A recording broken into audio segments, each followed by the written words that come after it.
Olá, amigos. O Portal DBO tem a imensa satisfação de receber a visita de um pesquisador emblemático da Embrapa, o físico Silvio Crestana, que foi também presidente da Embrapa entre 2005 e 2009. Doutor Crestana, quais são os grandes desafios da pesquisa agropecuária para a produção de alimentos, já que nos aproximamos dos 9 bilhões de pessoas? População mundial crescente, parte dessa população consumindo mais alimentos pelo poder aquisitivo, positivamente. Nós temos recursos naturais limitados, nós temos expansões das fronteiras do globo terrestre limitados hoje a uns pedaços do Brasil e África, não tem mais espaço para expansão. E aí nós temos que produzir mais com menos, cada vez mais. Tanto é que hoje, se a gente comparar 10 anos atrás, hoje tecnologia pesa quase 70% do fator de produção. Mão de obra e terra, os outros 30%. Então, por aí a gente já vê a importância. E o crescimento do sucesso brasileiro, não é? De atingir aí cerca de 200 milhões de toneladas de grãos em um tempo tão curto, foi pela produtividade, que vem basicamente do manejo adequado, da capacidade dos nossos agricultores, de uma parte de políticas públicas e principalmente de tecnologia. No centro de São Carlos, onde o senhor trabalha, o que está sendo desenvolvido em termos de tecnologia para que essa produtividade que o senhor acabou de citar e, enfim, toda a sustentabilidade da agricultura possa vir a continuar caminhando? Esse aumento de produtividade e diminuição de custos, você cada vez mais precisa de sensores, você precisa de equipamentos, de automação, você precisa usar inteligência artificial, você precisa se acoplar às máquinas, aos instrumentos, aos implementos, né? Você precisa, ao final, tomar uma decisão adequada, então você tem que monitorar quanto você produziu, quanto você está produzindo, como é que está o estado vegetativo da sua cultura, como está seu rebanho, desde a contagem, o monitoramento, quanto cada um está consumindo, como é que você responde a uma solução de sistema a partir dos seus indivíduos, porque cada animal é diferente do outro, eles não são exatamente iguais, né?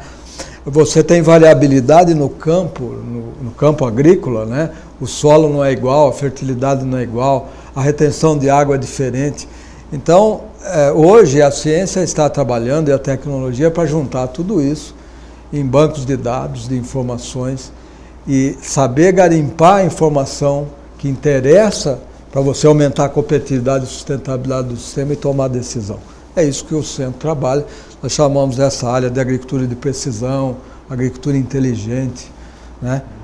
São linhas de trabalho, de pesquisa e que estão aplicados já em condições reais. Professor, o Brasil, com esse crescimento do agronegócio e tal brasileiro, com o desenvolvimento de toda essa tecnologia, ele atraiu as grandes multinacionais que hoje são aí quem dão as cartas, digamos, na agricultura empresarial e tal, né? Eu gostaria de saber como é que fica a Embrapa nesta situação, quais são os caminhos que a Embrapa, que foi durante muito tempo a garantidora e a desenvolvedora dessas tecnologias, qual é o papel da Embrapa agora? É se associar a essas multinacionais, é fazer parcerias, como é que seria isso?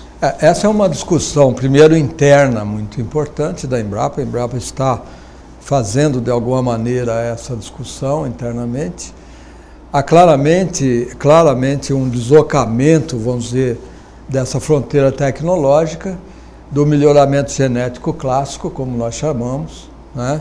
Em que a Embrapa e os institutos de pesquisa do Brasil, como o IAC, IAPAR, EPAMIG e tantas outras, são muito importantes, mas era um melhoramento genético clássico. A biotecnologia, principalmente com os transgênicos, e quando a gente olha as commodities, principalmente soja, milho e algodão, e aí as consequências em toda a cadeia da proteína animal, porque a partir dessa fonte de proteína vegetal é que você tem associado toda a produção de carnes, né?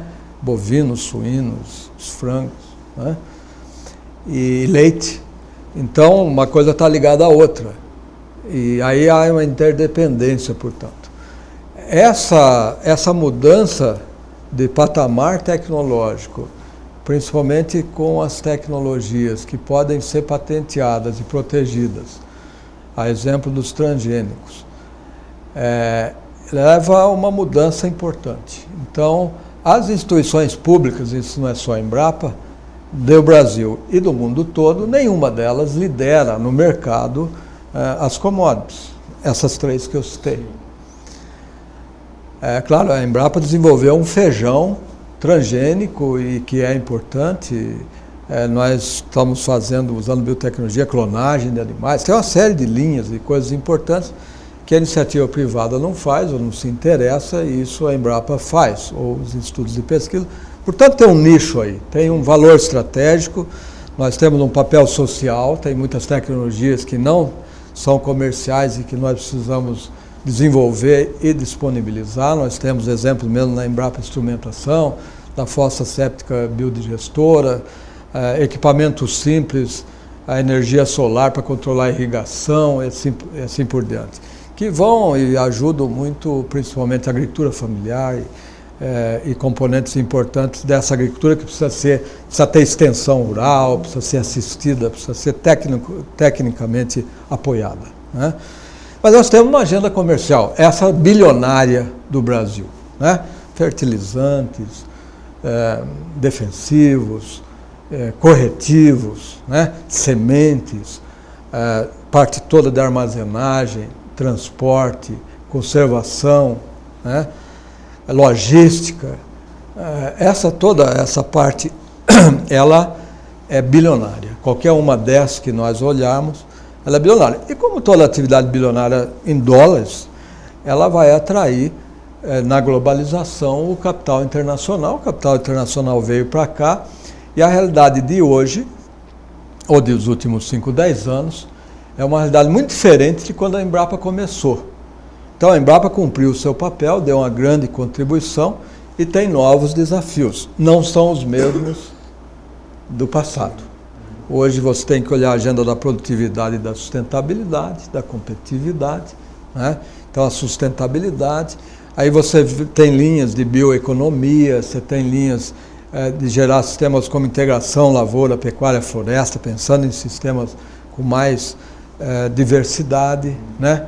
Biológica, a via biológica das biorrefinarias. Então, no fundo, o grande desafio que a Embrapa tem é olhar o sistema de produção agora como um todo e verificar, em primeiro lugar, se esse sistema de produção é competitivo e sustentável, que é fácil falar, olha, tem que ser competitivo e sustentável, mas o que é isso? Como que eu meço sustentabilidade de um sistema? Portanto, você não basta olhar uma variável só, como a gente fazia no passado, você tem que olhar o conjunto, a interação dessas componentes e os resultados que posso dar. Tem que olhar isso com antecedência, durante e depois, tá certo? Aí tem uma pauta, uma agenda fantástica de pesquisa, quer dizer, tem papel sim, só que há mudanças internas também importantes, os centros de commodities, os centros que a gente chama temáticos, os centros chamados ecorregionais, eles têm um papel hoje, uma sinergia diferente que precisa ser construída no interior da Embrapa. E da Embrapa com a sociedade, porque ela tem que ouvir muito mais o setor produtivo, como ela fez no passado.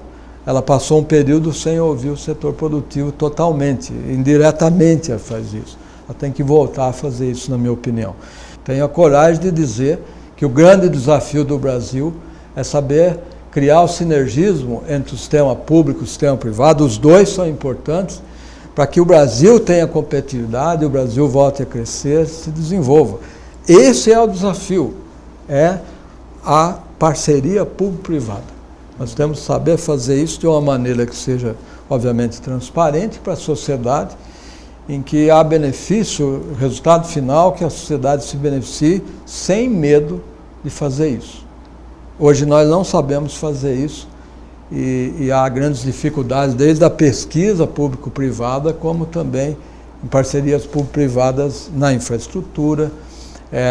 E aí a gente está vendo o capital financeiro internacional chegar, financiar ou fazer essas coisas por conta própria e, por consequência, no futuro, comandar e dominar esses setores estratégicos que o Brasil tem hoje, principalmente do agropecuário.